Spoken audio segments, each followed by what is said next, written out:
Yo, what is going on YouTube? I am Germ here. Another day, and we have some more teams that we need to finish off. Unfortunately, another day has come and gone where we have eliminated two Western teams from the World Championships, and not only that, we have obviously ended their 2022 seasons, and we are starting to look ahead to 2023. The team we're going to be talking about today is G2. They are finished. And I actually saw a really funny tweet from a guy. I think he tweeted at maybe at LOL Esports when they said that G2 was eliminated, but he was like, damn, G2 in the past couple of weeks, lost in the LEC finals to Rogue, a team that they have historically dominated. And they lost, I believe, 3-0 in those LEC finals as well to Rogue.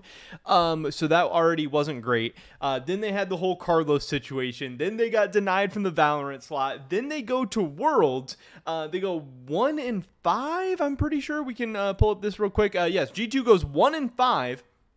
Loses a game to NA, loses a game to EG, loses a game to Inspired, like all these things that hadn't really happened. All of a sudden, the script just flipped really, really hard on G2. And I know there's even some people that were like, damn, Carlos really sold his shares at the top or whatever, which is pretty funny. But of course, ultimately, at the end of the day, G2 ends their season in a very, very disappointing way. And it's just kind of funny when you look at, how much everyone is making fun of North America and some of the NA teams and stuff like that, where now G2, after going 1-5, which is obviously very, very bad, ends up with the same score as Cloud9, the same score as Evil Geniuses, and even Fnatic over here, they only finished one game above Cloud9. So all of a sudden, EU, despite a really, really nice start to the tournament, is not really looking all that stronger than NA, except for Rogue, which, Rogue's in there 3-0. I hope they'll be able to close this thing out. But man, getting back on track to G2, them being done, them being finished, what a crazy, crazy year for them.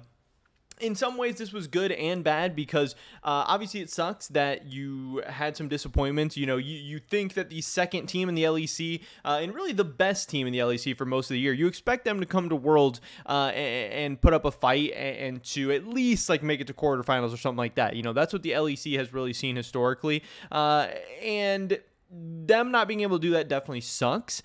But at the same time, this was kind of a rebuilding year for Fnatic, or for G2. Bringing in Broken Blade, bringing in Targamas, taking a chance on Flockhead. They were really resetting this year. So honestly, when you look at the year as a whole, if you would have said G2 is going to win a title, go to MSI, make MSI semifinals, make another finals, even though they lost, but win a title and make a finals, go to Worlds, all that stuff. Like yes, that would suck in some ways, but in some ways that was really, really good. And really coming into this year with so many moving pieces in a new G2 lineup, could you have expected more realistically from this lineup? I don't really know. I do think a rebuild is going to take time to get G2 to where they once were in like 2019, 2020, whatever you want to say. It's not just going to happen overnight, and it wasn't going to happen with Flockhead, Targamas, and BB just in 1 year. Now, obviously, you can argue how many of those pieces they should keep around for the future or whatever, but obviously, their run did come to an end. LOL Esports, they tweet out after their loss against DK, G2 are eliminated from Worlds 2022. And this sucks because obviously G2 in this whole tournament, they never looked too insane. Their only win was against EG. They went 0-4 against kind of the Eastern teams, where like Fnatic, they at least had a win against T1. They at least gave us some false hope or whatever. But G2 obviously going 0-3 this week. EU as a whole going 0-6 so far this week is very, very disappointing and just shows how big the gap is right now between the East and the West. Again, maybe outside of Rogue. We'll see what Rogue's week 2 performance looks like. We'll look what Rogue's hopefully quarterfinals performance looks like or whatever. But so far, it just looks like the East and West are very, very, very, very, very far apart. For whatever reason that may be. And obviously this G2 team did have Caps and Yankos on it, a couple of players who come into every year with really, really heightened expectations, and really the only way for them to add to their legacies at all at this point is to perform at Worlds, and them, spending a whole year to go 1-5 at Worlds and get 0-3'd in the semifinals at MSI, that's not really going to cut it for them. You had Yankos tweeting out, that is the end of our run for this year. We weren't able to evolve into good enough team to compete internationally. It's a very sad day for G2 fans. All we have left is to cheer on Rogue for Europe and the West. And again, I thought this was funny because a lot of people are, already counting out 100 Thieves before they've even played, which I do not blame them. But Jankos also tweeted out backing up some of his teammates and stuff. He said, I'm thankful for all the support, but please refrain from blaming our players. Yeah, we're not going to do that. We are going to be blaming some players in this video. Everyone did their best, and if you still want to shit on someone, I will take it. And Luca says, Perks says, okay, Jankos, you suck. Please hit a Nidalee Spear. And Jankos hits him back with the bro, make it to playoffs first. And then Perks is like, hey, wait a second. This is not taking it. This is firing a fucking tank missile right back, which is absolutely hilarious. We haven't heard anything from Caps yet on Twitter. He did do like a recaps with Caps brought to you by BMW or whatever. And he was just really, really sad, really devastated in that video. Because again, Caps is at a point in his career where he is going to be defined by international performances. He's won MVPs. He's won titles. He's done everything there is to do in the LEC.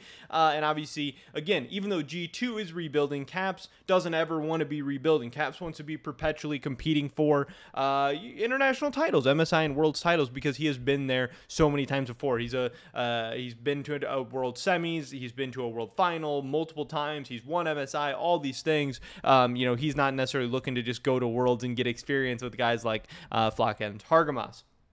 We did have Targamas chiming in on Twitter as well. He said, embarrassing performance from us today. Very sad that we never improved what has been our weaknesses the whole year, and it costed us too much in key moments. Sorry to all the people that supported us and believed in us. We just never showed up. And then we had Flockhead saying sorry to everyone and thanks a lot for the support. We tried our best, but wasn't enough. Sorry again. So at the end of the day, it just did really suck. And to Targamas' point, some of the issues that they struggled with all year was really their early game, and it sucks because a lot of the Eastern teams this year have really come to Worlds with an aggressive early game style where they're just bleeding people out right off the bat and not even giving you a chance to scale or do anything like that. And G2, I believe, was like one of the worst early game teams at this entire Worlds. They were like a team that on average had, I think, a deficit or pretty close to a deficit at 15 minutes and then would win their games later on. G2 was never able to figure out a strong early game. And it just makes me wonder what is this offseason going to look like for this team? What does the future have in store? Who is going to be staying? Who's going to be going? Obviously, Jankos is not getting any younger. You assume Caps is going to be here for a while. I think he signed till like 2024. And I assume we're going to see Caps and Jankos both back next year. I assume we're going to see Broken Blade back as well, since he did show a lot in this year. I also think we're going to see Targamas back. But I really think the big decision that G2 is going to have to make, especially now that Carlos is not going to be at the helm of this offseason, is what they're going to do with a lot of these players. What is the direction of this team going to be? But to me and a lot of other people, the question is going to be Flockhead. Are you going to be bringing back Flockhead, trusting him, letting him develop? Do you think he is the future of G2? Do you think he's the future of EU AD carries? Or are there so many good EU AD carries right now that it doesn't make sense to wait on Flockhead when overall he really did not look good this year? Again, where is Flockhead on the EU AD carry totem pole right now? Was he like the 6th, 7th, 8th best AD carry in Europe with some other really, really good AD carries in the ERLs as well? There are going to be guys potentially available for G2. Like, who knows? Maybe they would go after some guy like Upset. In Carlos's the peak of Carlos and the peak of G2, they went and stole away Caps from Fnatic. So stealing away Upset from Fnatic could maybe be a possibility. You obviously have the fact that they could maybe go after somebody like Carzzy. They could maybe go after somebody like Hansama. Would they make a play like that? You also have other ERL options as well. I really don't know. But it just sucks because this G2 team, they had times of looking good, but overall, I really don't think they were that strong of a team really at any points in 2022. They had a couple of good days at MSI where Caps went God mode, but if Caps played like he did at MSI, he could really have 4 anyones around him. It wasn't really like ever at any point during this year that Jankos or BB or Flockhead or Targamas really, really, really looked like strong players at like one of the best at their position in the world. I really didn't get a whole lot of that from G2 throughout this year. Yes, they were one of the better teams in the LEC in the spring and summer, but I was never really that convinced that they were all that great, that they were all that dominant, all that good. And to me, that's a little bit concerning because you have Jankos, who's maybe on the downward trajectory of his career a little bit. You have BB, who I've always had questions of, is BB good enough? He's had some struggles internationally with TSM. BB's been to Worlds twice, and he's won 1 game out of 12. That's not necessarily all that great. And then, who knows what's going to happen with Flocka and Targamas as well. So G2 is going to have some tough decisions to make. They were obviously a good team in 2022, but I don't think they were very close to being a great team. And I think they showed that in a lot of ways with their 1-5 performance at Worlds, with their only win being against EG when NA really sucked this year. And it was EG with their sub 80 carry. Again, when G2's main goals, and Caps and Jankos, their main goals are to be one of the best teams in the world, not to be a team that is, getting to groups and going 1-5, or, maybe struggling to make it to quarterfinals before they get 0-3. But I don't know. G2 is finished. It's been an insane year for G2 in so many ways, from the disappointments of last year to the failed super team to the rebuild this year to all the Carlos drama and everything. We could really, in a lot of ways, be entering into a new era for G2. And this offseason is going to be very spicy, very interesting. G2 at this points in this year, they were very, very fun to watch, but I know myself and a lot of people want to see G2 rise up to prominence once again and really be one of those best teams in the world. It might take some time. It might take a couple of years, but obviously with each offseason, you want to be getting a little closer and you want to be putting yourself on the right track to get there. But pretty much it for this video today. Definitely drop a like if you did enjoy it. I would appreciate that so much. Leave a comment down below. Let me know what you guys think about anything we talked about in this video today. Subscribe, stay up to date on all my latest content. Hopefully catch you guys in the next one. But until then, peace.